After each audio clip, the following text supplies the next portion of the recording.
in this age of technology, I don't know why I'm carrying all these books around, but it's been said that if you read a book a month for 5 years, you'll be an expert in that field.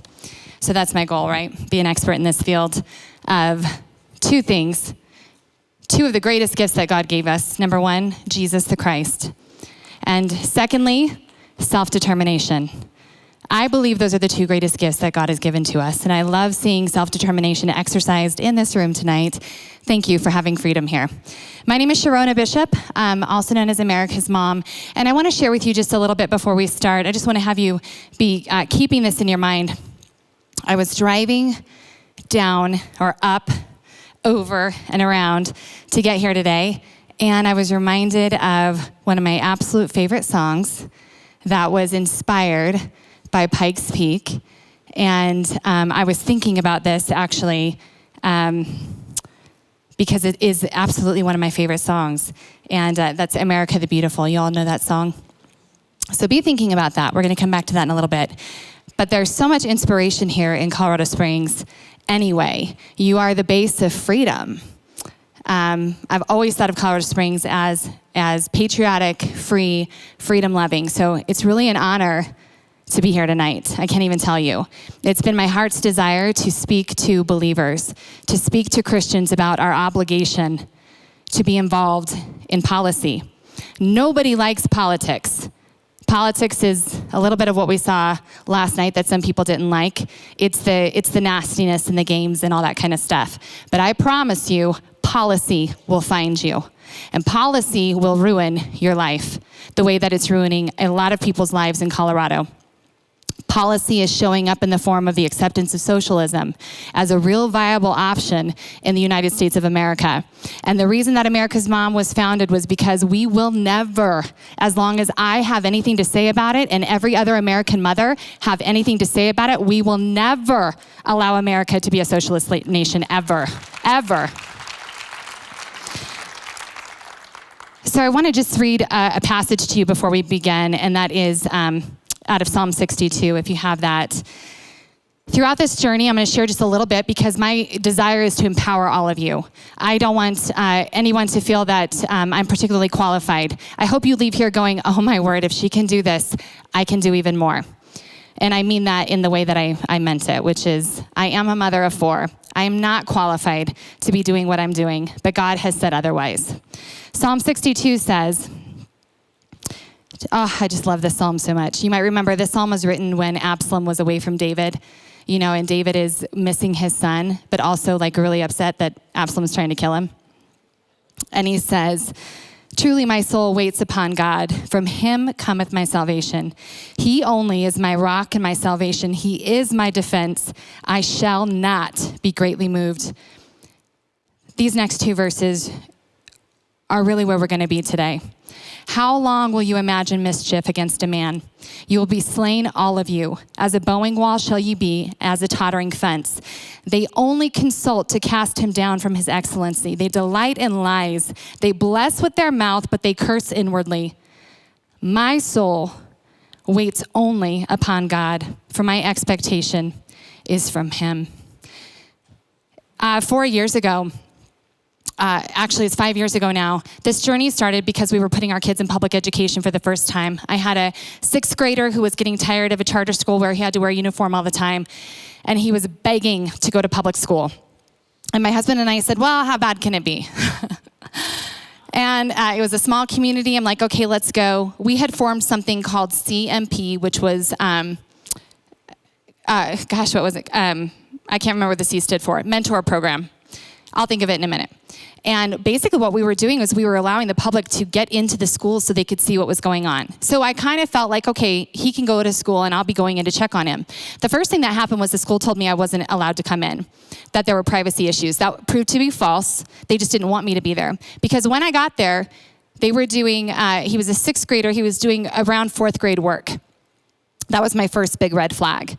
But beyond that, it was not well run. It was really a fiasco. It really was, especially considering coming from a very organized, structured, disciplined environment that had vision, purpose, and a goal. And I was very disappointed. So I started looking in to see who was on the school board because I understood that the school board was in charge of curriculum. the school board members, and mind you, I came from Mesa County, which is very conservative. All of our representation largely is conservative, meaning that they value your personal liberties over government control. And so with that, I was like, what's going on with the school board? It was a very liberal school board. And there happened to be a race happening that year. And it was with a woman, a doctor who had moved in from Denver, very, very liberal, loved and endorsed the comprehensive sex education we're going to talk about in a little bit, and ended up being funded by the Denver Teachers Union in a small town like Mesa County, who wasn't even from there. So I started going, what is going on? This is the craziest thing I've ever heard. Our entire school board, with one exception, is completely liberal-minded, and I would say progressive. Liberals would want more liberty. Progressives don't. They want restraint and control and only their narrative put on whatever it is they're doing. There's no freedom of thought, only their thought. So I was like, what is going on here? And why are they funding $90,000 in a local school board race? It was crazy. The most a school board race should be is like $1,500. Like, it's not competitive. Well, that's when I started really getting involved and going, I need to learn how to speak. I don't know what's going on here. I don't get it. All of us in this room can relate to that feeling of knowing something is very, very wrong, but we cannot articulate it. We can't espouse it. We can't even really identify it. We just know this is so wrong. And so we go to social media and we do a big Facebook post, and all of the, everybody comes out and hammers us because we don't really know what we're talking about. We just know that there's something very wrong. I wanted to figure out what that was. So the first thing I did was started going to a Toastmasters, a Liberty Toastmasters, to learn. I pulled the wrong book out. This is the Patriot. This is for schools, but I had my Constitution in my purse too. If you don't mind rummaging through there, I just wanted to read the Supreme Law eventually. It's right here. Never mind. I am a mom. I'm sorry. I'm still rummaging. See if you can find some good stuff in there. There's another book in there. I just wanted to know my founding principles. I wanted to know, what are my rights? And I'm ashamed to say that at 35 years old, I didn't know. I knew I could bear arms, but even that was being infringed on in Colorado. So that was going away too. I just started studying and listening to the Constitution over and over and over. I am that person that would just play the YouTube version of Constitution over and over and over till it just started being a part of me. And they're not learning it, you guys. Our kids are not learning their rights. They don't know what they are. That's why they're being allowed to be masked up in schools right now, because they don't even know their basic health rights in Colorado. They don't know, and they definitely don't know their Constitution. So we just started listening over and over and over. And I'm telling you these things because this leads up to where we're at right now. And I tell you what, I got very bold. Well, I started writing speeches about the things that were bothering me and then supporting them with evidence. Became a researcher on the things that mattered to me. And that's really what led up to one of the biggest challenges that I've ever faced, which was being social and public about my opinions. Cancel culture is alive and well. And even as a mom, people don't want to hear truth if it is in conflict with what they believe. If it's in conflict with what they believe, they don't want to hear it. And they really don't want to hear it from a mother, because you do have power as a mother. You're raising the next generation. And people fundamentally have respect for mothers. Even the worst guy in jail loves his mama, right? So fast forward another year later, we moved up to where we live now, and started, that was right about the time that Polis took office. I didn't know anything about our governor. Even though I was involved in politics, Google did a really great job of scrubbing everything about his personal life leading up to the election. I promise you, there was nothing on the internet about his lifestyle. Nothing. Someone had called me and said, hey, you need to I had put a post up saying, he won't be the worst. He's into small business. He's pro-charter school. It'll be all right if he wins. It's okay. And they were like, you need to reevaluate that statement and go actually do some research. And I did. You guys, I couldn't find anything about his personal life. I couldn't even really find anything about his time in Congress. And I couldn't find much about his time as Colorado Department of Education board member.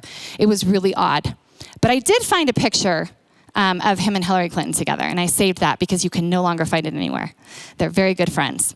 So after the election happened, remember that election, this is really important for where we're at right now. On that election, there was a bill, 181. It was about oil and gas. It was about not about oil, your wells not being closer than 1,500 feet to a house. We voted that down because if we had voted for it, it would have killed the last remnants of energy in Colorado. Well, obviously, once Polis took office, they immediately legislated that law for us. And since there is what we call a supermajority in the House right now, meaning the governor, the Senate, and the representatives, the majority is all Democrat. And actually, they're not even Democrats, they're socialists. And because of that, we have no say in Colorado about what is going on with us. What is happening to us is literally happening to us because we have no say. We have no say right now. There's no balance in our leadership and our representation in Colorado. So where does that take us? Well, we had another bill for oil and gas passed by Polis, and it was very devastating. We had, I'm going to actually, if you want to go ahead and start the PowerPoint, thank you. I should talk about my family, because when this happened, after Polis took office, I started getting really scared because I didn't understand what was going on. I was like, whoa, hold the phone. This guy is like going 100 miles an hour. In the first 80 days of his governorship, I was like, this is insane. We had the sex ed bill. We had national popular vote, interstate compact. We had energy dead, and on and on and on. Mental health bills we're going to talk about in a minute. And I was looking at my children. These are my 4 kids. I have 3 boys and a girl. And I was going, they are not going to be able to grow up in Colorado. We are going to have to leave this state. And then my dear husband, who is just as crazy about liberty as I am, who is just an amazing dad and an amazing husband and a solid believer. We've had a lot of conflicts about how we were going to attack this, because this is our home. We were both born and raised here in Colorado, and we didn't want to give it up so easily. You know, Jesus only had 12 disciples. Only 56 men signed the Constitution. Only 51 people survived that original ship ride over here to America to get things started here. Very small groups of people make a massive difference. And if we really look back on the individuals in history, we can see that the power of one person deciding that it's not about them, that whatever happens, what did we just read? The Lord is my rock. He is my fortress. He is my savior. He is my protector, and he will defend me. If we really believe that's true, we have to start living like it. It's embarrassing. It's humbling. I have no, I have no pride anymore. Anything I thought was awesome about me has been exploited and ripped apart, and that's totally fine. Because now I can just get to work. So it's actually a very freeing thing to decide I don't care anymore, because they are what matters, and they're going to inherit what we leave behind. Next, please. Absolutely.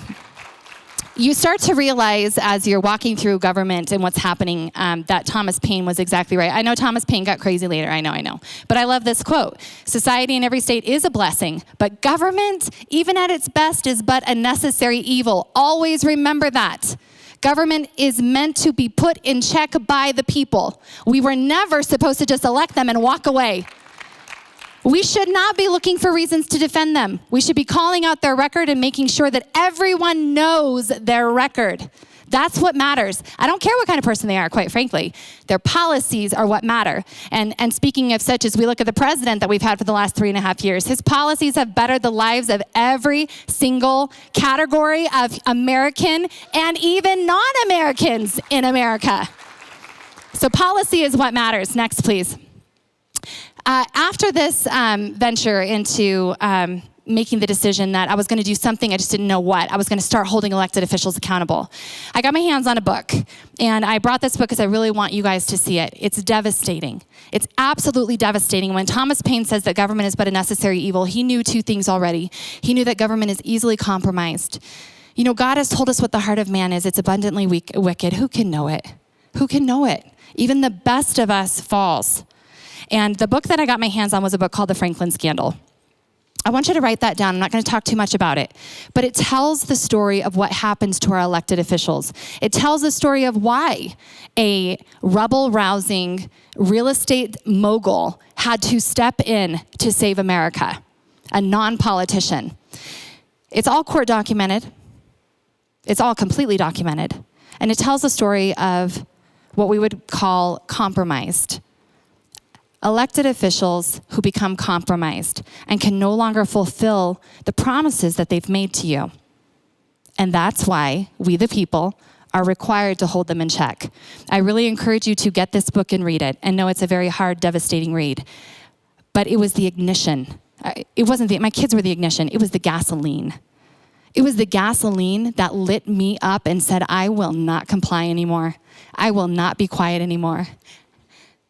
Because we've known that something is very wrong, but we didn't know what it was. This will tell you exactly what it is. And it's devastating. And it's also why regular people were supposed to be in positions of servant, by the way, servants in these elected positions. Regular people, not lifetime career political science degree politicians. No, that's not what the founders had in mind. And not only is it not what they had in mind, they believed it would be citizen-led. They thought all of us would take it seriously what they laid down their life, their treasure, everything for, their future. They had no idea if they were going to win. They fought for years and years and years before we finally won and defeated the crown. They did not know for sure that we were going to win. And they thought we would be better men and women. And we need to be that. The second book that I want to encourage you all to get before I go to the next slide is don't go to the next slide. Don't do it. Stay here. Is The Blueprint. This is where you learn about Colorado and what has happened here over the last 12 years. It's literally been a plan, you guys. It's a plan. You know, the God of this world is very sneaky. He is that serpent of old. He is very sneaky. He's devising schemes and plans that are to devastate and ruin us. And it's all in this book right here. I encourage you to get it and read it and understand the times. This is the times that we're living in right now where 4 billionaires and millionaires, one of them being our governor, can get together and create a plan to flip us into a socialist state. They've done it in California. They're doing it in Oregon. There is a small group of amazing patriots like all of you in Washington who are fighting like we are to keep them from doing that to them. And they've moved into Texas. And they're implementing this same plan in Texas right now. Well, what's the plan? I want you to know that I'm not going to preach doom and gloom tonight. I'm not. I just want you to know, because you can't move forward. You can't act on what you don't know, and we can't be ignorant any longer. We just can't. I remember the days when life was a lot simpler, and I miss that sometimes. But now that I know the truth, I also realize that God has called us into purpose, and my purpose wasn't just to have fun the rest of my life. My purpose was to have a future for my kids and to fight for what God has put in front of me to fight. I don't ever want to put an unnecessary burden on you, but we all are Americans in this room. And so we have an obligation to defend our country. When I look up at this screen up here, I want to give you 2 things to think about tonight. The first thing that you must do to secure your territory is to make sure your sheriff is with you. The sheriff is the last line of defense. He is the one who will protect you from a tyrannical government. He is the one. It is so important to have a relationship of accountability with your sheriff. I'm going to just read for just a minute the supreme law. When we very first started this activism, we held an event called a Concerned Citizens Rally. And I invited our sheriff, I invited our elected officials, our senator, our representative, and I think a mayor or a school board member, I think. At the time, all I was thinking of was senators and representatives and sheriffs. So that's who I invited. And they came, and we had caught wind that maybe our sheriff wasn't going to be as strong on the red flag law as we had hoped he would. So we stood up there, and we shared this with him. This Constitution and the laws of the United States, which shall be made in pursuance thereof, and all treaties made or which shall be made under the authority of the United States, shall be the supreme law of the land. And the judges in every state shall be bound thereby. Anything in the Constitution or laws of any state to the contrary, notwithstanding. What that means is, if it doesn't line up with the Constitution, it's not a law at all. And that is your defense. And listen, there are complicated issues, but this is simple. Any laws they are making that violate your constitutional protections are unlawful. They are not laws at all. And when you have the words to be able to say that to them, it changes everything, because you will know more than most of your law enforcement. You might even know more than your sheriff, unfortunately. Ours is amazing. Our sheriff, if you can put that back up there. Our sheriff is incredible. And after we had that little accountability session, all of a sudden our sheriff was a part of the KMA club. I won't say what that is here today, but you can guess. He was very strong for us. I'll tell you afterwards if you want to ask. He was very strong for us in the red flag, and he's been very strong for us in the Constitution. Standing next to, or the next picture, is a young woman who decided that, just like many of you in this room, it's why you're here tonight. You had a fire, you knew something was wrong, you wanted to act. You might recognize her as the owner of Shooter's Grill, Lauren Boebert. We did a lot of activism together, and we carried the petitions. We tried to out the governor. We did all of those things. And one day we had heard from our congressman, and we heard him say that Maxine Waters and AOC, this is the world we live in, and they're directing the ship. And I tell you what, we looked at each other and said, not on our watch. And that's what started the campaign to launch the biggest primary upset ever in the history of Colorado, to unseat a 5-term incumbent because we needed vocal representation. We needed people to be loud on our behalf and represent our needs and our issues in Washington. And unfortunately, our congressman has stopped doing that. Now we're in a general election, and the power of one person and what Lauren Boebert has been able to inspire, not only in Colorado, not only our Western Slope, but across the nation, is unbelievable. And so if you ever think that one person can't make a massive shift, you look at Lauren Boebert. She grew up in a Democrat home. She grew up under failed socialist policies. She was supposed to be one of them. But she found her freedom and her liberty in Jesus Christ first. And through that relationship, she realized, I can do all things through Christ who gives me strength. I do not need the government to do that. So thank you, Lord. She's amazing. Next. So we've set out on a mission now to educate people on what's happening, so that you might be inspired. You might have a fire lit inside of you to go and be active on your own behalf, on your community's behalf, and on the future. We are living in a time like no other, you guys. There's never been a time in America where we are literally listening to people endorse an ideology that has cost millions, if not billions, of lives throughout the years. Socialism. It's Marxism. It's choosing who gets to live and die, who gets to be wealthy while the majority stay poor. It's government telling you everything. The COVID experience has been a trial of socialism. Where you can go, what you can do, who you can see, what you have to have on while you go, what time you can go. How many of us in here still have not been able to visit our elderly who are in any type of facilities? This is crazy. This is not right. It violates our First, our Fourth, and our 14th Amendment protections in the Constitution. None of these COVID restrictions have been laws. They did not pass through the legislature. They are unlawful. They're mandates. They are not laws at all. At all. Not at all. But we have to be empowered with that knowledge. The last book I want to share with you before we get into where we're at is, and it goes right along with our slide, is a book called A Choice, Not an Echo. This is very, very powerful, and it leads up to the president that we have right now as well. It's a very, very powerful book on conservatism, and it tells the story of what we all know. Listen, we all know that the majority of people in America love America. We love our Constitution. We've been the silent majority for too long. Now, I like to call, initially when people get fired up, right? We leave here tonight, we're all fired up, is we have this zealous phase we might call the immature patriot. I'm okay with that. If you leave here as an immature patriot for a little while, just keep growing, keep going. You're gonna be very zealous. You're gonna be telling everybody everything, and I'm totally fine with that. Because out of that, you'll start to have to get real knowledge. You'll have to start educating yourself on the claims that you're making. And that's what we're supposed to be doing. We're always supposed to be growing in our knowledge and our understanding, right? In the Bible, and in my opinion, right after that is the Constitution and our founding principles, because this is the light of the world. America is the great light. You don't see people who are trying to get into Cuba. You don't see people escaping from America to go anywhere else. They want to be here because why? We have freedom. Are we a republic or a democracy? If I hear that we're a democracy one more time, I've decided to start spitting every time I hear it. We are not a democracy. Democracy is exercised in a form by the majority vote in our local municipalities, right? And even in our state election, we have the majority of the votes wins. That's the example of democracy. We're a democracy within a republic, but we are not a democracy. We just have democratic attributes, which is that voting part. But at the end of the day, the reason they keep calling us a democracy is because they want to undo the national popular vote, okay? And we'll get there in just a minute. We are a republic, which means that we have elected officials who represent on our behalf.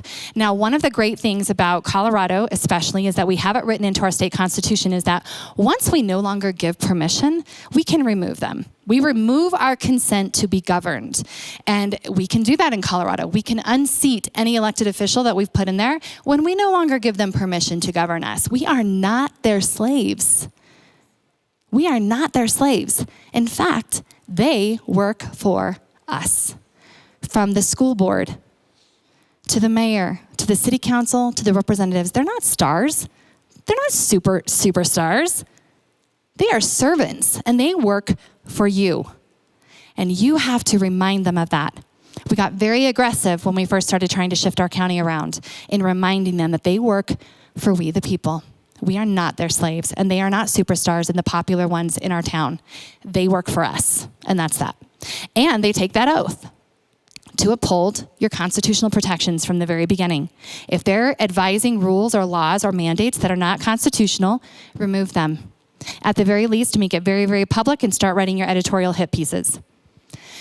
So we are a republic governed. It's very important because that keeps us from turning into anarchy, right? We don't want anarchy. We don't want what Antifa's been doing. We don't want riots. We don't want what Oregon experienced with their little, destination community. Yeah, it was crazy. We don't want that. We don't want the biggest bat wins, right? We want order, and the republic gives us order. We have voting for a reason. It gives us structure, it gives us order, we can replace those people, and then we move on. There's always been, for over 200 years, a calm, peaceful transfer of power. And I love what the president did say, and he's not wrong, that up until his election anyway. But once he was elected, they went to work probably even before, as we're finding out, trying to undo a duly elected president. But this idea of the republic has allowed for peaceful transitions of power for over 200 years. It's incredible. Next, please. The Democrat Constitutional Republic, I think this is the constitutional republic that we live under. So we are a republic guided by a constitution. And I love, you guys all know this, I've heard all of you already saying it tonight, when Benjamin Franklin was asked, what are we? And he said, a republic if you can keep it. He didn't say if your elected officials can keep it. He said if you can keep it. It's up to us, it's our responsibility. I'm not a huge fan of Alexander Hamilton, but I do like that. Next, please. James Madison is one of my favorites, and I think that this quote is actually worth being said out loud. If we resort for a criterion to the different principles on which different forms of government are established, we may define a republic to be, or at least may bestow that name on, a government which derives its powers directly or indirectly from the great body of the people and is administered by persons holding their offices, key part right here, during pleasures for a limited period of time and during good behavior, okay? And if they're not, we out them. It's our responsibility to do that. And do you notice the limited time, not 47 years later?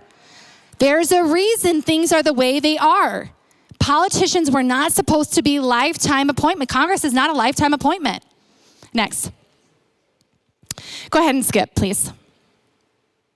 All right, next. This is very important for tonight because this speaks to what's happening here in Colorado. Our governor has actively pursued something unconstitutional called an interstate compact. It actually is a violation of the Constitution of the United States. States may not make interstate compacts. They may not unite together against the rest of the country. It's illegal, it's unconstitutional, and it's treasonous. But right now what's happening is the National Popular Vote Interstate Compact is it's an agreement between several states in the union, and they have decided that once they hit 270 delegates, then they are going to convert to this voting majority, right? A democracy, if you will. And the one with the most votes wins. Next. Here's the problem. What do you guys see there? Red means red, just so you know. It means those are red, those are Republican states. And the blue, that's where Hillary won versus where Trump won in 2016. Okay, so we're looking at this. We're seeing a couple. I want you to just notice some of the big states. California over there has got 55 electoral votes.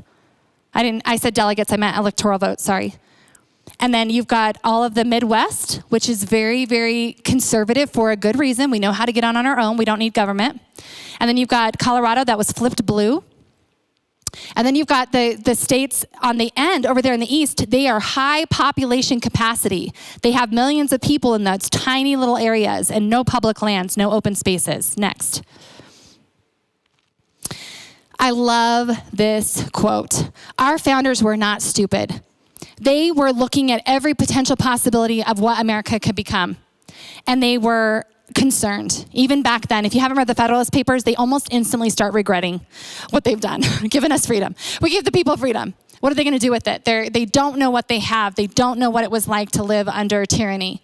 And so therefore, we abuse it. We let it go. We let government start telling us what to do. Please read this quote on your own. It's an incredible thought to know they knew. They knew what was going to happen. We were going to split into factions. It was going to be right versus left, and we were going to be at war with one another. It's an incredible quote. Next. This is the chart of Trump versus Hillary Clinton. And this is very, very important because in the top there, these numbers are correct. There are 3,141 counties of the United States. Trump won 2,626 of them. Clinton only won 487. The problem with doing a majority wins is that there is not representation for the expansive areas like Colorado, where we're spread out, where we have rural areas. If they are successful in getting the National Popular Vote Interstate Compact, next please, Colorado will never, ever have a say in the presidential election ever again, along with most of the rural states. They will literally fly to California, New York, Texas, and Florida. That will be it. Those 4 states will determine all of the policies that affect the entire rest of the nation. And let's just talk about Colorado resources for a moment. You think for 1 minute we're going to get to keep our resources? Absolutely not. Our resources will be promised to California, and that will be the end of it. This is very, very important. The Electoral College is not outdated. In fact, the Electoral College took a long time to perfect. Did you know that they implemented the Electoral College, then took it away, and then brought it back again? Because they realized the rural areas have no representation if we go by majority vote. The big cities, we're seeing it here in Colorado. Denver controls us. We are seeing this right now in Colorado. Boulder and Denver tell the rest of the state what to do. And we don't want what they have. We don't want to do what they want to do. They can do what they want to do. They have a mayor. They can do what they want to do. But we don't want that here. Next. The next is energy. I'm going to actually have you flip, go ahead and skip this. All I can say about that is just this past week, just to let you know what's going on, the COGCC and the Air Quality Control Commission just remember how we voted no against 181? Because we knew it would kill energy. They said, now you can't have a site within 2,000 feet of a structure. Energy's done. Energy's done in Colorado. And that was a rules committee. It's not a legislative thing. It never went through the legislative body. They are literally trying to destroy everything. I met with a man this past week who is a 3rd-generation Coloradan Hispanic man from Aurora, Colorado, built an incredible energy business that employs thousands of people, largely Hispanic, and he's leaving. He's leaving. They're going. They're based in Golden. They have facilities all over the state. And he said, we can't even get a permit. We can't do anything. We're done. We're leaving. So they're gone. So that just happened this past week. Your worldview really matters. Who you think is in charge really matters. I think God is in charge ultimately, but we are his hands and feet, and he's asked us to do some stuff. Our governor believes that he's in charge. He's been working on a plan for 12 years to get what he wanted here in Colorado. And by the way, you want to know why he was mad? It's in the book. The reason he got mad is because Colorado is a live and let live state. We do not grant special rights to people. I don't care who you are. I don't get special rights. Moms don't get special rights. And he wanted special rights for the LGBTQ community. And Colorado said, no, we don't do special rights. Everybody's equal in Colorado. We're not doing that. He got mad. And that's what started this plan to flip Colorado. Governor Polis believes that diversity matters far more than the quality of a person or your character. He believes that children, this is actually off of a video that he did. He believes that children are our greatest potential capital. He sees our kids as commodities. He does not see them as little humans and little individuals. Governor Polis believes that early childhood education is the greatest tool for social change. These are actually quotes. The last two are quotes. He believes that early childhood education is the greatest tool for social change. Change to what? What kind of social change? Next. This last year, a bill was passed called HB 1032. This is what launched America's Mom. We started, and all I did was sit there and read the bill. And people were like, you're lying. This can't possibly happen. This is so stupid. Nobody would ever do that. I'm like, I'm just reading the bill. I'm just reading it right here. This is what they've done. I want you to know what this is. Comprehensive sex education has been in Colorado. It's been here for a while, 2003. However, this is a on steroids version. This basically what they did is they made a bill that said, this is what you have to teach for sexual health in schools. And we're not talking just about high school. We're talking about elementary and middle school and high school. I need you all to hear me on this. Not one single thing I'm about to say is an exaggeration. So what they did was they said, first of all, you can only have these kind of things. Number one, you must teach alternative lifestyles, which, okay, I think we all kind of talk about that anyway. And you must teach how to have how you're going to have intimacy in those lifestyles. You're going to teach them how to do it. That's happening right now. It was amazing to see how fast this was implemented in small rural areas where I live. Leadville, Colorado was one of the first places we went where parents, they were holding pride weeks during school hours. The kids were being forced to participate, even if it was against their own convictions. They were not notifying parents because they don't have to anymore because 1032 has been written into law. 1032 says that children are sexual beings, and so therefore we have to teach them what to do with that sexuality. We are literally paying for the grooming of our children for predators. When you take into account that our children are now masked at school, just sit on that for a minute. Who is providing the curriculum? International Planned Parenthood Association. Theirs is the only curriculum that fit 1032. See, what happened was they made these margins so narrow, the type of curriculum you could use so concise that no one else has it. The only people that have it are the ones who helped create the bill, 1032. Planned Parenthood partnered with your Democrat legislature to create 1032. They had the curriculum ready to go. They were super excited when the bill was passed. They did a press release on it, super excited, because now they had access to our children. So the grooming starts supposedly in 3rd grade, where children start learning about all of their body parts and how they work. Some schools are teaching how to masturbate at 8 years old. It does depend on where you're at, for sure, how far they're going to go. Boulder County was already doing this stuff. In fact, right away, a group called the Queer Endeavor popped up right away. It was 2 women who had graduated from Boulder who decided that they would like to help children discover their queerness very early on so that they could avoid some of the hardships of life that they experienced because they didn't figure out that they were gay until adulthood. So they wanted to help children discover if they were gay at, kindergarten. Their curriculum and what they do is designed to draw it out of 5-year-olds. Our children are not sexual beings. They're children. Adults are sexual beings eventually at some point, but not children. Pedophiles believe that children are sexual beings. They have unlimited funds. They have unlimited resources to implement this ideology into our schools. Next. These are some examples of the books that are being used. They're teaching gender fluidity, which just means basically you're not a boy or a girl, you're whatever you want to be. You're whatever you say you are. If you go on to America's Mom on YouTube, we actually read some of the books so you can hear firsthand what are in the books that they're sharing with our kids. Even in my conservative area, they read a book called What is a Family? It's not as benign as it sounds. And we did immediately go to the school. We brought it to the principal's attention, and I said, this is, first of all, we're teaching optimums. Optimum is a mother, a father, and a nuclear family that stays together. That's what we want for our kids. That's what we want for the future, because that's what guarantees the most successful outcome for your kids. It's just how it is. I come from a broken home, so please don't anybody take offense. But as much as possible, we need to teach that back to our kids again. All families are not the same. That's true. But we don't need to be promoting a disadvantage to our kids.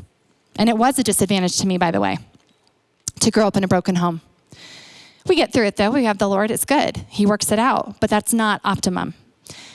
In addition to that, next, please.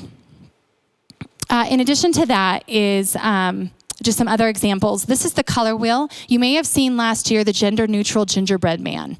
Anybody see that floating around? That actually was going around in Colorado at different schools here in Colorado because it's not against the law, you guys. You have to be the ones who go to your school board and say, school board, you're in charge of curriculum. Your school board is in charge of curriculum and your school board is in charge of the money, how the money is spent. But they are the ones who are choosing what curriculum is being used at the schools. So we've had several schools, thankfully, who have said we are opting out of sex education completely. We're done. We're done. I know, isn't that awesome? It's been coming, it's a long time coming and it's necessary because you don't even know the person who's teaching this to your kids. You have no idea who they are. And we learned the very hard way in our family that we should have done a lot more investigating. Next. If you don't think that there is a war on the family and there is a war on mothers, this was the most trolled post I've ever had. All we did was the start of COVID back in April, I think this was. This was a mom who was a friend of mine. She posted a story and I was like, that is exactly how I feel. And she could say it better than I could. So I posted that along with her story, which was just, my daughter's really sad. She wants to play at the park. She doesn't understand this COVID thing. When is this going to end? She'd been laid off of her job also, by the way, so no income coming in. Everybody's freaking out. Life is not the same. I posted this. This picture and story brought 150,000 trolls to my page. And trolls are people who just light it up. They're horrifying. They're everything you can imagine, that's what they do. They attack people, they overwhelm your page, and they overwhelm what you're trying to do. They doxed me, which means they put all my information out there for other people to know where I was and where I lived. And my children started making memes about my kids. And we didn't care. We got through it. We deleted everything. It's fine. You get through it. It's no big deal. But isn't it interesting that the most, and I posted on everything. I post on transgender. I post on elected officials. I post on Democrat. I post on everything that is important to the family unit. And this is what they came against. A mother feeling sorrow for her child. They don't want it. Moms are powerful, and they don't want to see this stuff. Because it reminds them that there's something wrong in the world.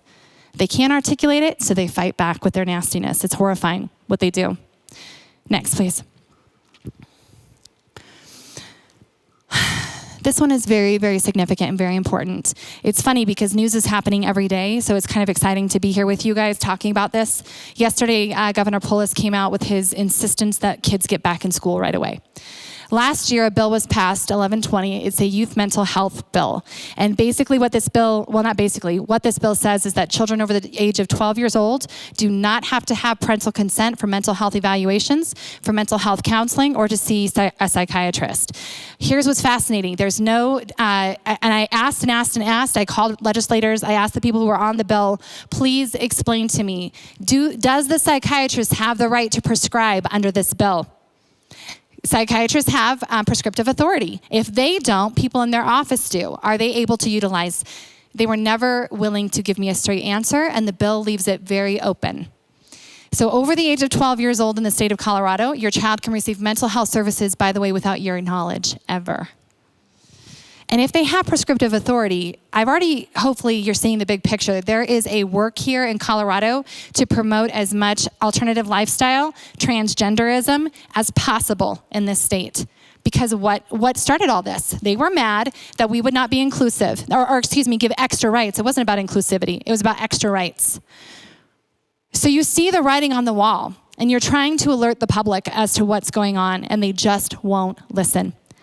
So we started calling around and asking more about this bill. And we realized that there's a mental health collaboration happening in Mesa County, actually, where they've brought someone in to watch and observe our students without parental consent, without parental permission, to write up a whole research study on mental health on our kids. And the parents have no idea this is going on at all. And by the way, that was supported by a Republican in Colorado.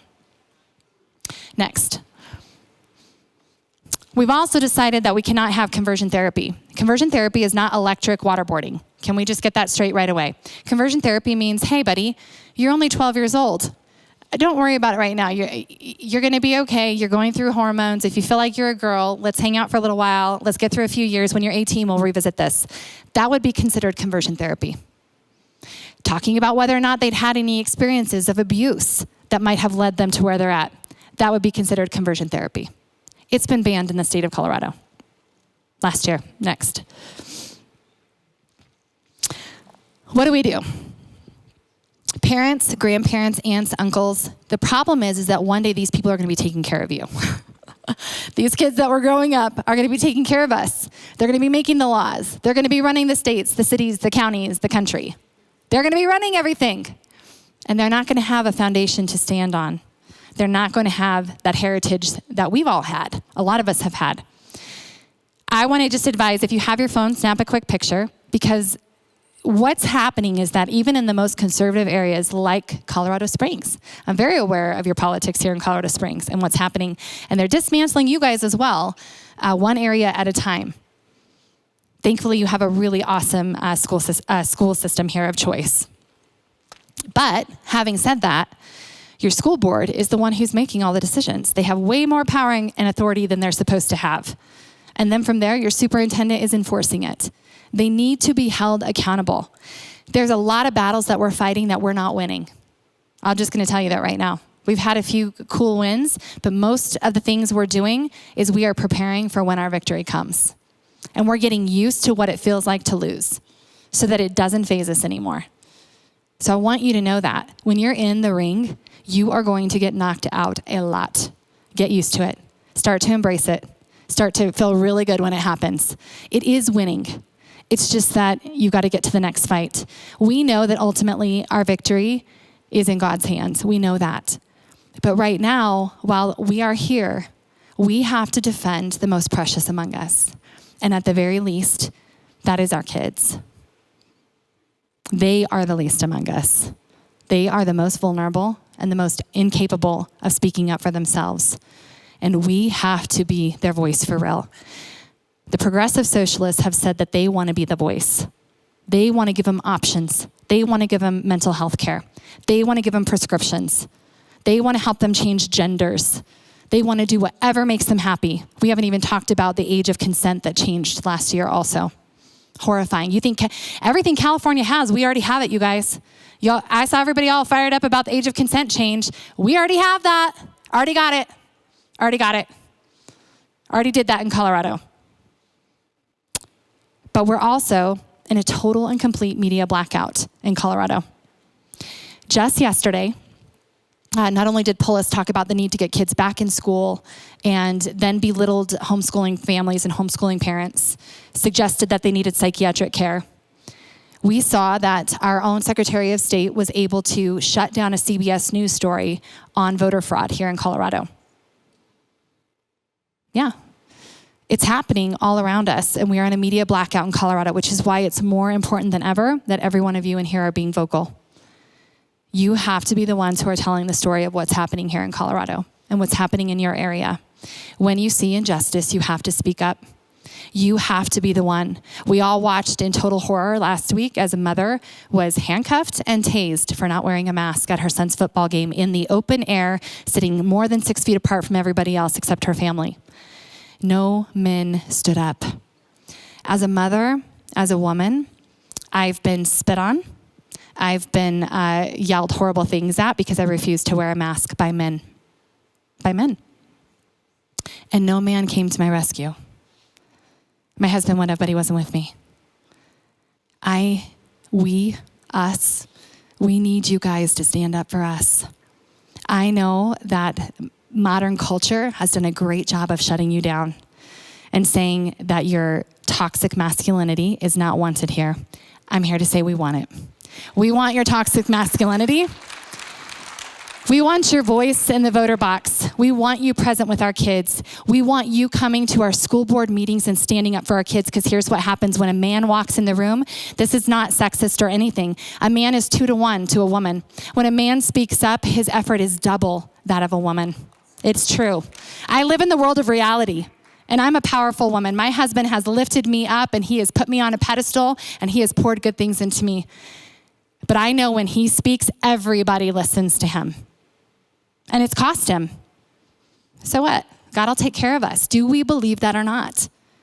Do we believe that the Lord is going to take care of us when we stand up for what's right?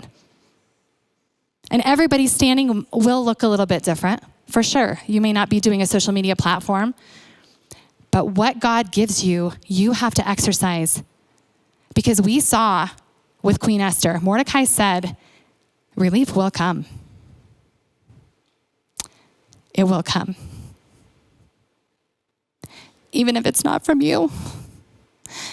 And you don't want to be that person. And who knows that you did not do what God asked you to do. He will find someone else because he has a plan. We're not just flying around on a ball out in the middle of space. God has a perfect plan, and he's invited every single one of us to be a part of that plan. I have found that conservatism and teaching conservative values leads people to Christ. Because these are what? These are innate values. These are God-given values. Our Constitution isn't man-made. It's not man-contrived. It's based off of God's morals. It's based off of God's values about what he says about humanity, about equity, about rights that no one can take away. No one. But we're letting them systematically tell us we don't know how to be parents to our kids. And this election, these Senate races, your local representative races, your county commissioners, let me tell you, county commissioner is huge. It's huge. It is what is going to protect your community, is who you vote in for county commissioners, along with your sheriff. It is so vitally important that every one of you are engaged. I encourage you to never, ever walk alone. When you're having complaints, when you're ready to get in the battle and you're ready to fight, if you find a couple moms and dads or aunts or uncles or grandmas and grandpas that will stand with you, go to these meetings. Make the time. We stopped watching football this year. I hope a lot of you have too, because we've got other things to do. We got other things to do. In our home, we have decided we don't kneel to anyone but God. We will never kneel to anyone but God. And so that time now is being used to do whatever it is the Lord is needing us to do. Whatever he's asking us to do and however he's asking us to step in and fill in. Right now, my husband's home with my kids, our kids. He's doing what he needs to do so that I could be here tonight. We have a massive battle out there right now. You know, a lot of people are picking apart Trump today, and they're saying he was too rude. He was total toxic masculinity last night, guys. But guess what? If you believe that he really is fighting for the heart and soul of this country, if you really do believe that socialism is on the horizon and they are trying to take our freedoms one by one by one, wouldn't you be a little salty too? Wouldn't you be doing everything you could to stop the flow, to stem the tide? Yes, we would.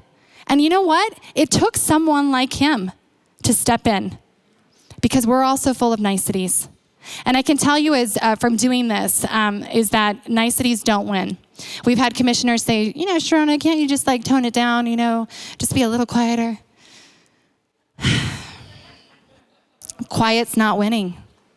Quiet's no longer winning. Civility is, and civility, what I mean by that is, we call people out. We say, hey, why'd you do this? We say, hey, why are you passing that? Hey, why are you still saying that people have to wear masks when the CDC just said that 6-foot spray is not a thing? Why are you doing that? That's what we mean. We don't mean anarchy. We don't mean chaos, and we definitely don't mean rioting. But we definitely have to be vocal. Next, please. It's not enough to be here at church. It's not enough even to be on social media. We always talk about that. Please stay off social media. If you can make phone calls and Canvas, do that instead. But I love this. In order to have freedom, we must also have morality. You cannot have freedom without morality. Here's the thing. God said, when he said that we were free, he didn't say free to do whatever. We're free to do what is right, not whatever. It is not do what thou wilt. That's not the law. Freedom is to do what is right. And part of the reason that I'm here tonight as a Christian is because Jesus said that it was for freedom that he set us free. He wanted us to be free. America has provided that place for us to be free. But we do need to strive to be righteous as well. And I don't just mean publicly righteous. I mean in our personal existence. When no one is with us, we need to commit those things to God. We need to get these areas in our life right and make sure that we can walk with our heads up, confident, knowing that we are fulfilling the will of God. And it's hard to do that if we have a double mind.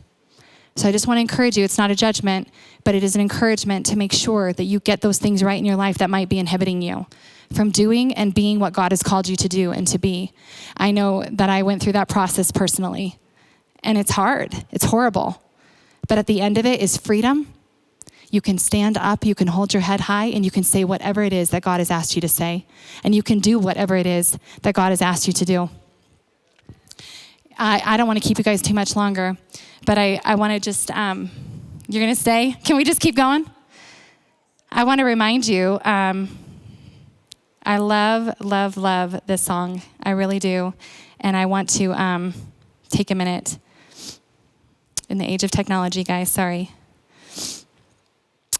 2 Peter 1:3 says, according to his divine power, he has given unto us all things that pertain unto life and godliness through the knowledge of him, and has called us to glory and to virtue. God will give us what we need to live out what he's asked us to do, I promise you. Even if you're struggling with something, he will give you what you need to fulfill his perfect calling on your life. Don't ever doubt that. All we need to do is confess what that might be so we can move on. There are a lot of Christians who are inhibited from doing this work because they're afraid of what might be found out about them. God has not given us the spirit of fear, but of power, of love, and of a sound mind. And we are asked and required and responsible to exercise that if we want to live free. Whew. I just want to end with this because, and we can sure take questions, but it was such a blessing to be asked to come here tonight. This was something on my heart for the last since February, however long ago that's been, that I really wanted to be able to share this with other believers. I came to Christ when I was 5 years old. I was very aware I was a sinner. I had 3 brothers, and I hated them. So I knew that I needed Jesus, and he has been the faithful, solid thing in my life. Always.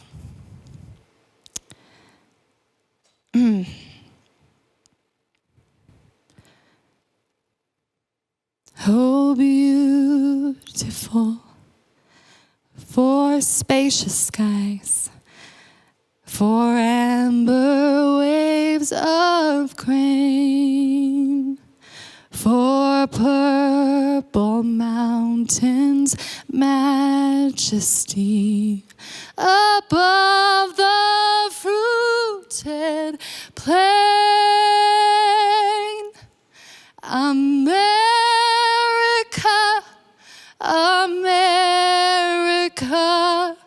God shed his grace on thee and crown thy good with brotherhood from sea to shining sea. His grace is sufficient. His grace will cover us, will lead us, will guide us, will direct us, and will provide for us as we endeavor to do what's right. God bless all of you. Thank you so much for being here with me tonight and letting me share this with you. Let's go fight and let's go win.